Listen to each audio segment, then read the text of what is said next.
ओम श्री साईनाथाय नमः।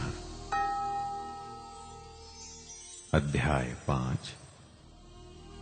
इस अध्याय में हम चांद पाटिल की बारात के साथ श्री साईं बाबा का पुनः आगमन, अभिनंदन तथा श्री साईं शब्द से संबोधन, अन्य संतों से भेंट, वेशभूषा व नित्य कार्यक्रम, पादुकाओं की कथा, मोहिद्दीन के साथ कुश्ती, मोहिद्दीन का जीवन परिवर्तन, जल का तेल में रूपांतर और मिथ्या गुरु जौहर अली की कथाओं के बारे में वर्णन करेंगे।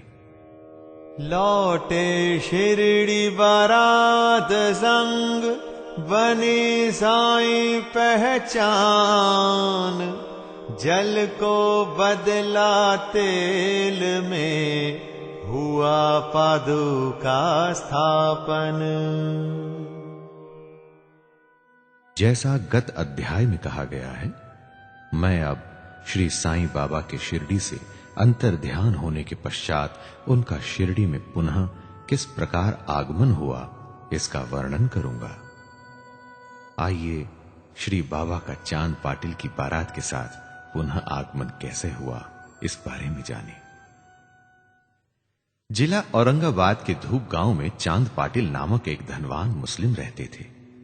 जब वे औरंगाबाद को जा रहे थे तो मार्ग में उनकी घोड़ी खो गई। 2 मास तक उन्होंने उसकी खोज में घोर परिश्रम किया, परंतु उसका कहीं पता न चल सका। अंत में वे निराश होकर उसकी जीन को पीठ पर लटकाए औरंगाबाद को लौट रहे थे। तब लगभग 14 मील चलने के पश्चात उन्होंने एक आम्र वृक्ष के नीचे एक फकीर को चिलम तैयार करते देखा, जिसके सिर पर एक टोपी, तन पर कफनी और पास में एक सटका था। फकीर के बुलाने पर चांद पाटिल उनके पास पहुंचे। जीन देखते ही फकीर ने पूछा, ये जीन कैसी? चांद पाटिल ने निराशा के स्वर में कहा, क्या कहूं, मेरी एक घोड़ी थी, वो खो गई है और ये उसी की जीन है। फकीर बोले, थोड़ा नाले की और भी तो ढूंढो। चांद पाटिल नाले के समीप गए तो अपनी घोड़ी को वहां चरते देखकर उन्हें महान आश्चर्य हुआ। उन्होंने सोचा कि फकीर कोई सामान्य व्यक्ति नहीं, वरन कोई उच्च कोटि का मानव दिखलाई पड़ता है। घोड़ी को साथ लेकर जब वे फकीर के पास लौटकर आए, तब तक चिलम भरकर तैयार हो चुकी थी। केवल 2 वस्तुओं की और आवश्यकता रह गई थी। एक तो चिलम सुलगाने के लिए अग्नि और दूसरा साफी को गीला करने के लिए जल। फकीर ने अपना चिमटा भूमि में घुसेड़ कर ऊपर खींचा तो उसके साथ ही एक प्रज्वलित अंगारा बाहर निकला और वो अंगारा चिलम पर रखा गया। फिर फकीर ने सटके से ज्यों ही बलपूर्वक जमीन पर प्रहार किया, त्यों ही वहां से पानी निकलने लगा और उसने साफी को भिगोकर चिलम को लपेट लिया। इस प्रकार सब प्रबंध कर फकीर ने चिलम पी और तत्पश्चात चांद पाटिल को भी दी।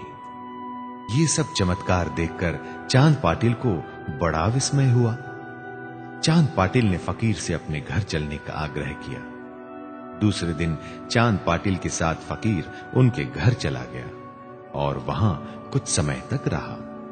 पाटिल धूप गांव का अधिकारी था। उसके घर पर अपने साले के लड़के का विवाह होने वाला था और बारात शिरडी को जाने वाली थी। इसलिए चांद पाटिल शिरडी को प्रस्थान करने का पूर्ण प्रबंध करने लगा। फकीर भी बारात के साथ ही गया। विवाह निर्विघ्न समाप्त हो गया और बारात कुशलता पूर्वक धूप गांव को लौट आए, परंतु वह फकीर शिरडी में ही रुक गया और जीवन पर्यंत वहीं रहा। आइए अब देखते हैं कि फकीर को साईं नाम कैसे प्राप्त हुआ। जब बारात शिरडी में पहुंची तो खंडोबा के मंदिर के समीप महलसापति के खेत में एक वृक्ष के नीचे ठहराई गई। खंडोबा के मंदिर के सामने ही सब बैलगाड़ियां खोल दी गईं और बारात के सब लोग एक एक करके नीचे उतरने लगे। तरुण फकीर को उतरते देख महलसापति ने आओ साईं कहकर उनका अभिनंदन किया। तथा अन्य उपस्थित लोगों ने भी साईं शब्द से ही संबोधन कर उनका आदर किया। इसके पश्चात वे साईं नाम से ही प्रसिद्ध हो गए। श्री साईं बाबा का अन्य संतों से कैसे संपर्क हुआ, आइए इसकी चर्चा करते हैं। शिरडी आने पर श्री साईं बाबा मस्जिद में निवास करने लगे। बाबा के शिरडी में आने के पूर्व देवीदास नाम के एक संत अनेक वर्षों से वहां रहते थे। बाबा को वे बहुत प्रिय थे। वे उनके साथ कभी हनुमान मंदिर में और कभी चावड़ी में रहते थे। कुछ समय के पश्चात जानकीदास नाम के एक संत का भी शिरडी में आगमन हुआ। अब बाबा जानकीदास से वार्तालाप करने में अपना बहुत सा समय व्यतीत करने लगे। जानकीदास भी कभी-कभी बाबा के स्थान पर चले आया करते थे और पूर्णतांबे के श्री गंगागीर नामक एक पारिवारिक वैश्य संत भी बहुधा बाबा के पास आया जाया करते थे। जब प्रथम बार उन्होंने श्री साईं बाबा को बगीचा सींचने के लिए पानी ढोते देखा तो उन्हें बड़ा अचंभा हुआ। वे स्पष्ट शब्दों में कहने लगे कि शिरडी परम भाग्यशालिनी है, जहां एक अमूल्य हीरा है। जिन्हें तुम इस प्रकार परिश्रम करते हुए देख रहे हो, वो कोई सामान्य पुरुष नहीं है, अपितु यह भूमि बहुत भाग्यशालिनी तथा महान पुण्य भूमि है। इसी कारण इसे ये रत्न प्राप्त हुआ है। इसी प्रकार श्री अक्कलकोट महाराज के एक प्रसिद्ध शिष्य संत आनंदनाथ, जो कुछ शिरडी निवासियों के साथ शिरडी पधारे, उन्होंने भी स्पष्ट कहा, यद्यपि बाह्य दृष्टि से ये साधारण व्यक्ति जैसे प्रतीत तो होते हैं, परंतु ये सचमुच असाधारण व्यक्ति हैं। इसका तुम लोगों को भविष्य में अनुभव होगा। ऐसा कहकर वे येवला को लौट गए। ये उस समय की बात है जब शिरडी बहुत ही साधारण सा गांव था और साईं बाबा छोटी उम्र के थे। आइए अब देखते हैं कि बाबा का रहन सहन व नित्य कार्यक्रम क्या था। तरुण अवस्था में श्री बाबा ने अपने केश कभी भी नहीं कटाए और वे सदैव एक पहलवान की तरह रहते थे।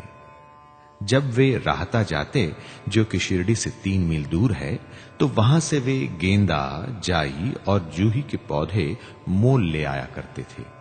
वे उन्हें स्वच्छ करके उत्तम भूमि देखकर लगा देते और स्वयं सींचते थे। वामन तात्या नाम के एक भक्त इन्हें नित्य प्रति 2 मिट्टी के घड़े दिया करते थे। इन घड़ों द्वारा बाबा स्वयं ही पौधों में पानी डाला करते थे। वे स्वयं कुएं से पानी खींचते और संध्या समय घड़ों को नीम वृक्ष के नीचे रख देते थे। जैसे ही घड़े वहां रखते, वैसे ही वे फूट जाया करते थे, क्योंकि वे बिना तपाए और कच्ची मिट्टी के बने रहते थे।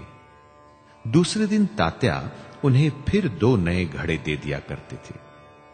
ये क्रम 3 वर्षों तक चला और श्री साईं बाबा के कठोर परिश्रम तथा प्रयत्न से वहां फूलों की एक सुंदर फुलवारी बन गई। आजकल इसी स्थान पर बाबा के समाधि मंदिर की भव्य इमारत शोभायमान है, जहां सहस्त्रों भक्त आते जाते रहते हैं।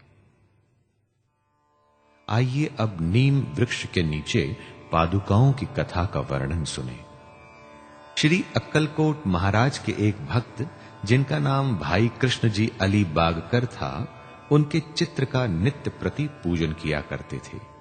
एक समय उन्होंने अक्कलकोट जाकर महाराज की पादुकाओं का दर्शन एवं पूजन करने का निश्चय किया, परंतु प्रस्थान करने के पूर्व अक्कलकोट महाराज ने स्वप्न में दर्शन देकर उनसे कहा कि आजकल शिरडी ही मेरा विश्राम स्थल है और तुम वहीं जाकर मेरा पूजन करो। इसलिए भाई ने अपने कार्यक्रम में परिवर्तन कर शिरडी आकर श्री साईं बाबा की पूजा की। वे आनंद पूर्वक शिरडी में 6 मास तक रहे और इस स्वप्न की स्मृति स्वरूप उन्होंने पादुकाएं बनवाई। शक संवत 1834 में श्रावण में शुभ दिन देखकर नीम वृक्ष के नीचे वे पादुकाएं स्थापित कर दी। दादा केलकर तथा उपासनी